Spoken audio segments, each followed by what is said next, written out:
Walking continuation ఇది.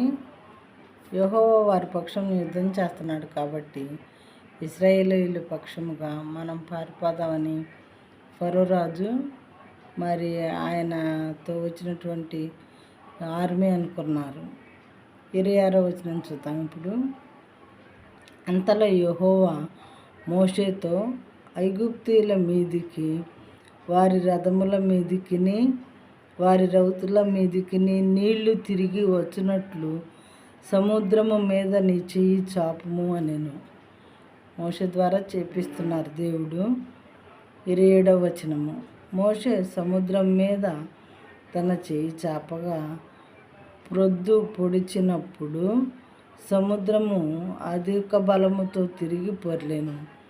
కనుక ఐగుప్తీయులు అది చూచి వెనుకకు పారిపోయిరి. అప్పుడు యెహోవా సముద్రము మధ్యను ఐగుప్తీయులను నాశనము చేశాను. ఈ విధంగా యెహోవా దేవుడు ఇశ్రాయేలీల యొక్క ఎనిమీస్ని సముద్రం మధ్యలో కలిపేశారన్నమాట. అలనాడు ఇశ్రాయేలీల పక్షంగా దేవుడు మోషే వాళ్ళ పితరులతో ఉన్నారు.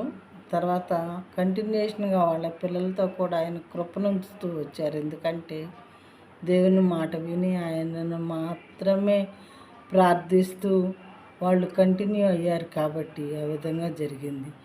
ఎప్పుడైతే వీళ్ళల్లో కూడా కొన్నిసార్లు గొనుగుళ్ళు అలాంటివి వచ్చినప్పుడు వాళ్ళని కోప్పడ్డ వాళ్ళుగా ఉన్నారు. దేవుడు కోప్పడి సరైన రీతిగా సరిచేస్తూ వచ్చారన్నమాట. ఈ విధంగా ఇశ్రాయేలీయులు ఇప్పటికి కూడా దేవుని బిడ్డలై ఉన్నారు. ఇశ్రాయేలీయులు ఆయన వారి పక్షంలో ఉన్నారు.